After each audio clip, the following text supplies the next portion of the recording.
And we're continuing our conversation, a town hall about race. And another big popular response has been Black Lives Matter is that people are saying all lives matter. And we know that all lives matter, but why is it considered offensive among some when people say all lives matter? Dr. Wright, let's begin that question with you. Every generation has an assignment. Every generation has an assignment.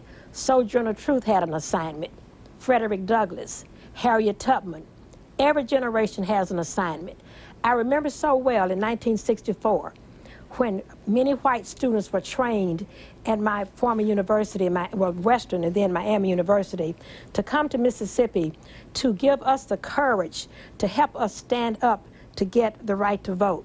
And so certainly when what we have seen around the George Floyd issue, we saw it around the Rodney King issue, the Tamir Rice issue, the Breonna Taylor issue, and so many other issues that had the same thread running through, which was blacks were being killed at a disproportionate rate of the population, even in prisons. We represent about 12% of the population, but yet in prisons, you have more than 45% of African Americans in prison. So yes, any cause that can elevate mankind, any cause that can bring progress to a cause, I certainly endorse. I've had the privilege of meeting the co-founder of Black Lives Matter. We spoke on a panel for Jackson State some 3 or 4 years ago.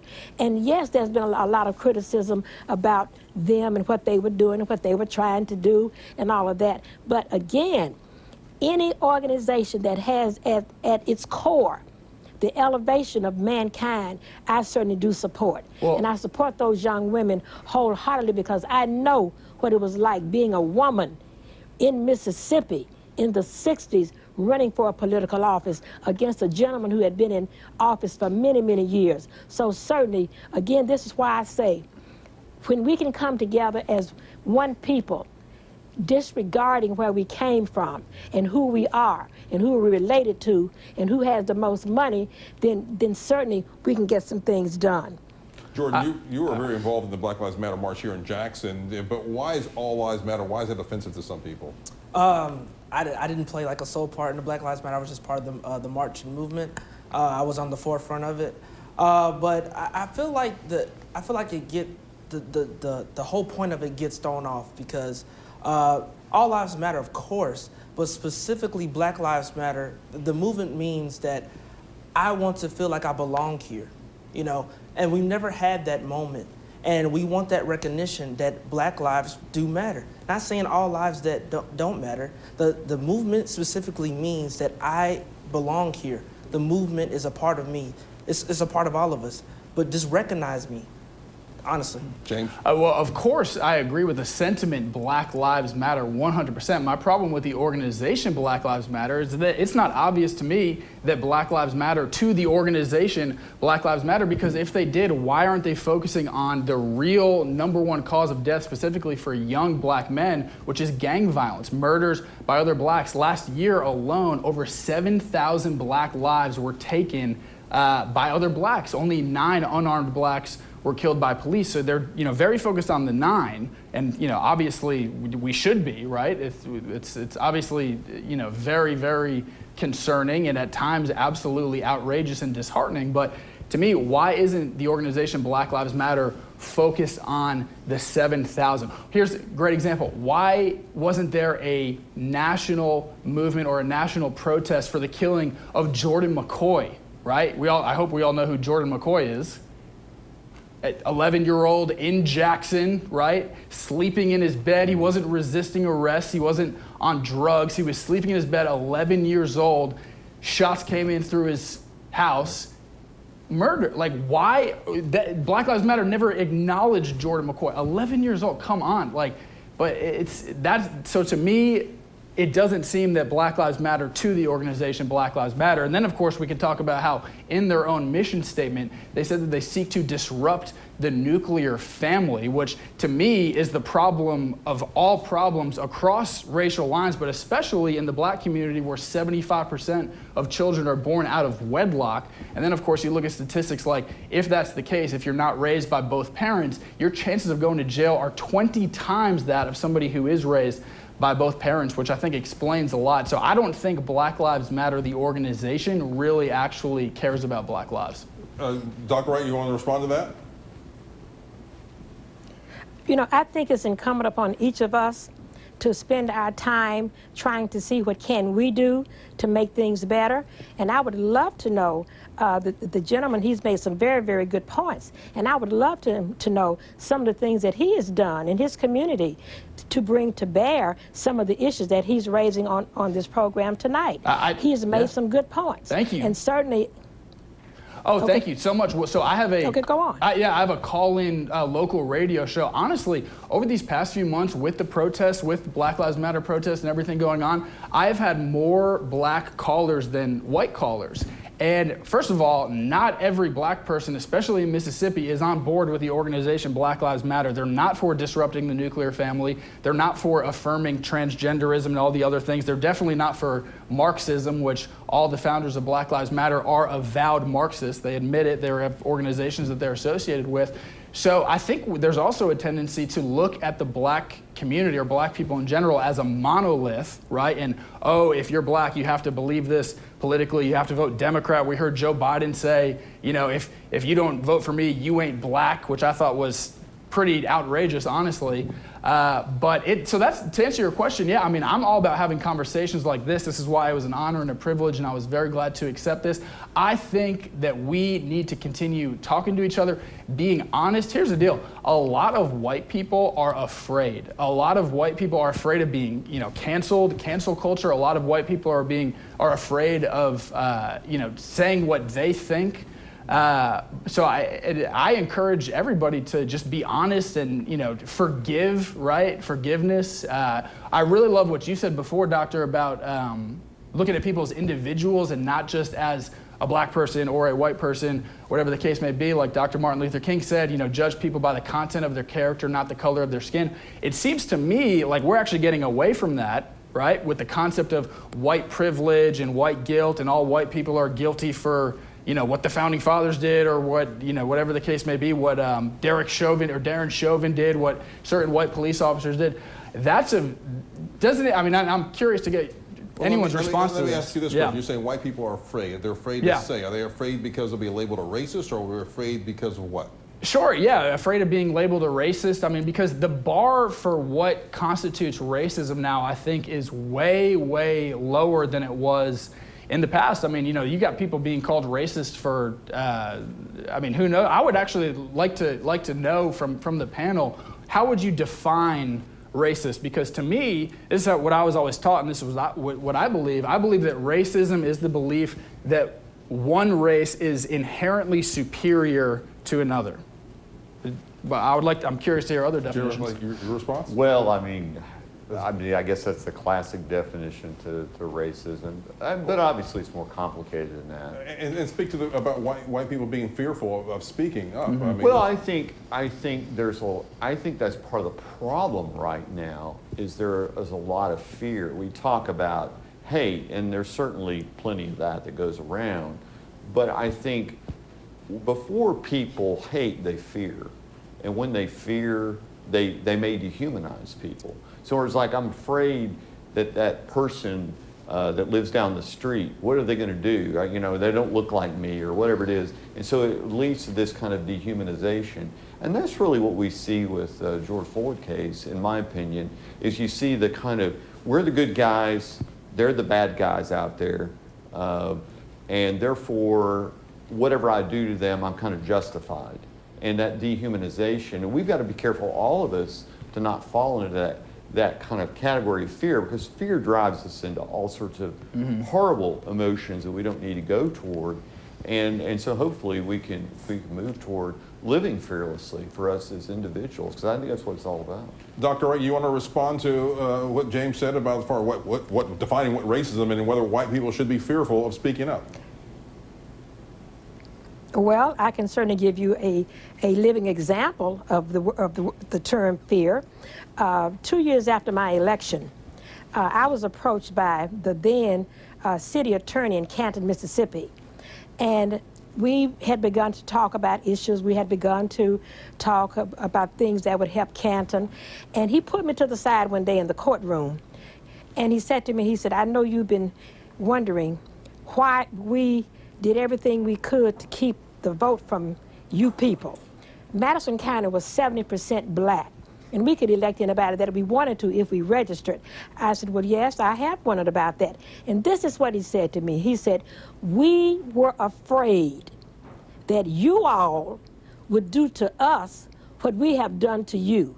So fear is a factor, and it plays on both sides. So for a white man to tell me that the white community was afraid that we would do to them what they had done to us, people have to understand, we forgave slavery. We forgave our people being hung. If you go to the Civil Rights Museum in what I call the hanging gallery, you will see the names of more than 700 people who were hanged, who were killed. And when you ask a person, I do a lot of tours around the country, when you ask a person, what's a hanging? They say, well, when somebody, puts a rope around your neck. I said, not necessarily. A hanging is when you are killed without due process. You see, the names of the folk that we've talked about, George Floyd and Tamir Rice, they didn't have an opportunity to call witnesses in a courtroom and say he did or did not do that.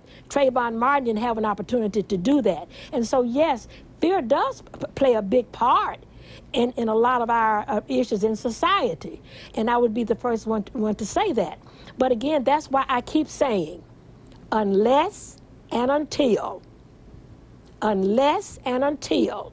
we are ready to come to the table as equals. Because see, when my ancestors came over on those ships, my ancestors were the riders. They were not the drivers. And so how do you now bring those two classes of people together without one feeling as though they are better than the other? So, yes, fear is a factor, and it's a great factor, even today in 2020. Here's, well, you bring up a point that I think bears another question, because you said, we forgave for slavery. We forgave for slavery. I mean, my question to you, and I guess to the panel, would be, do you think that white people, I'll use myself as an example, I was born in 1991, long after slavery, long after Jim Crow, do you think I am personally responsible for slavery?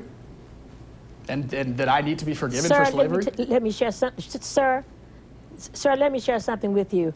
I cannot count the number of people that have come up to me. As I said, I lecture all over the country. I've taught in a university. I've been an investigator for a government agency. I'm an FBI graduate. So I've been in a lot of places. I cannot count the many times that white people have come to me. They didn't do it. They were not the perpetrators of beating our people in the fields, have come up to me and cried on my shoulders and said, I'm so sorry these things happened to you and your family members. I'm so sorry. I embrace them. Yes. And I'm talking. Please, I'll let you respond, sir. Yes, ma'am. I'm agreeing with you, by the way. Remember, I didn't say anything when you were talking. So I'm saying there is a lot of things that we can all work together on if we're willing to do it. And so when you talk about, when I say we forgave slavery, because we were taught in our homes, in our churches, in our communities, you can't carry hate. Hate is just like getting up every day, putting a 100-pound ball on your waist and carrying it around all day long. You can't carry hate. Hate will destroy a person. Even though you know you've been done wrong, you cannot carry hate. And so, I implore all of us, because I'm as good, my mother and daddy taught me I'm as good as anybody. And I believe that. And I knew I would have some challenges, but they said, listen, you don't have to bow and scrape to anybody because you were born a black woman. You are as good as anybody. And I thank them in their graves today for teaching me to stand up. And in 1966, I made a vow to Dr. King sitting on a floor in Canton when he told us about his death, that he was going to be killed. He was going to die a violent death. And there were 12 local people in that room with him. And he said, and when I'm gone, not if I'm gone, I want you local people to carry on. And I was the first one to raise my hand. I vowed that day that I would, when I saw racism, I would call it out. When I saw separatism, I would call it out. And not in a way that I hope does not, I don't mean to offend people, because again, I have white relatives 20 miles from me. So it's not about a black or a white thing in that regard. It's about what can, again, I'm gonna still stick to that theme, what can we do as people to try and bring us together without these isms and how you feel and who did what. Let's come together and see if we cannot fashion out. It appears as though we're smart enough. I know Jerry, I know the gentleman from Jackson State, and I'm now meeting you, and I believe that we can come together and do this. And I would just say real quickly, then I would like to hear from the others, but just real quickly, that the situation that you described where you said somebody showed sympathy, that's very different, because you totally have my sympathy for what you went through, but it's different from assigning collective guilt. And playing off of all that we've said tonight, we're into our final part of the program, and we're not going to solve all the issues of racism in this 1 hour meeting tonight, but we want your opinion on this. What can we do to make this a more perfect union? And we want your thoughts on that. And Jerry, let's begin with you. Well, I think the first thing we've got to do is learn to listen. I think, there's a difference between hearing and listening. And I think we've, unfortunately, because of various circumstances, we're at a point where we're not very good at listening. And so we've got to learn to listen. And I think the most important thing we can do right now is listen. Because for so long, a lot of people have not been able to have their voices heard. And so this is an important step. And just as Dr. Brown mentioned, I think that's another thing we can do is sit at the table with each other. Begin to have dinner with those that don't look like us or have different, they're different in terms of skin color or political party or whatever it is. And begin to have these conversations. I think that's how we can begin, to come together as a beloved community, as Dr. King put it. Jordan, what can we do to make this a more perfect union? Well, biting off listening, be accessible to really understand how other people's perspective. We all come from different backgrounds, different education, but you gotta understand why people think the way they do. It's from their life experiences, it's from their parents, it's from their ancestors as well. So really understand where people come from and listen to them and, bite each other off and really come together at a neutral point. I feel like instead of just like, oh, you're wrong and I'm right, nobody's wrong or right. Just really, like you said, listen. If you listen and understand people's perspectives, you understand why they think, and maybe you can sway them in your way to come to a compromise. Honestly, just compromise. James, what can we do? Honestly, I think the biggest thing that we can all do as individuals, like the doctor was saying, is recognize the sin in our own heart. And make no mistake about it, racism is a sin. But there are a lot of sins in this country. And the one that we talked about before, out of wedlock birth, honestly, I think if we return to traditional values, if people waited, this is across racial lines, if people waited to have kids until they were married, honestly, I think that would solve a tremendous amount of the problems in our society. I think that would make a huge dent in the incarceration problem. I think it'd make a huge dent in the disparity in incomes across races and so many other things. But I think really just recognizing on an individual level the sin in our own hearts and come to repentance as a Christian. For me, that's through faith in Jesus Christ. Dr. Wright, what can we do to make this a more perfect union? Well, I see two things. Number one, we must be willing to come together. After it's all said and done, we have to be willing to come together as one. That's the first thing.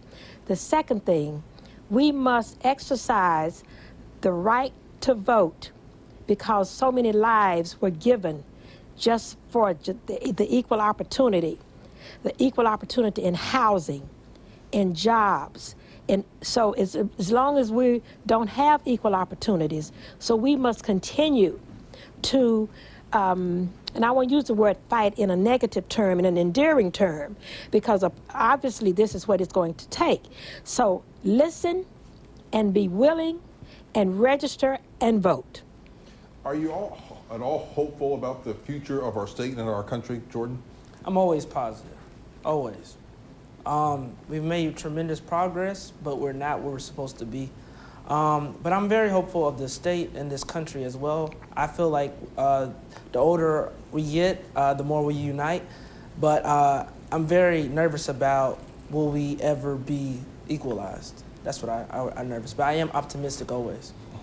James, are you hopeful? I'm optimistic as well. I really am. Honestly, I think if maybe this is my answer to your first question, if we were to maybe get off social media a little bit and turn off 24-hour cable news and just be present in our communities with our neighbors, with the people around us, I think we would really see our quality of lives and relations, race relations, and every other kind of relationship really see a huge improvement, because I think a lot of times, if it bleeds, it leads, and there's a lot of, sort of conflict, profiteering going on. I think that if we were to just kind of take a step back, human to human, eyeball to eyeball, like we're doing now, right?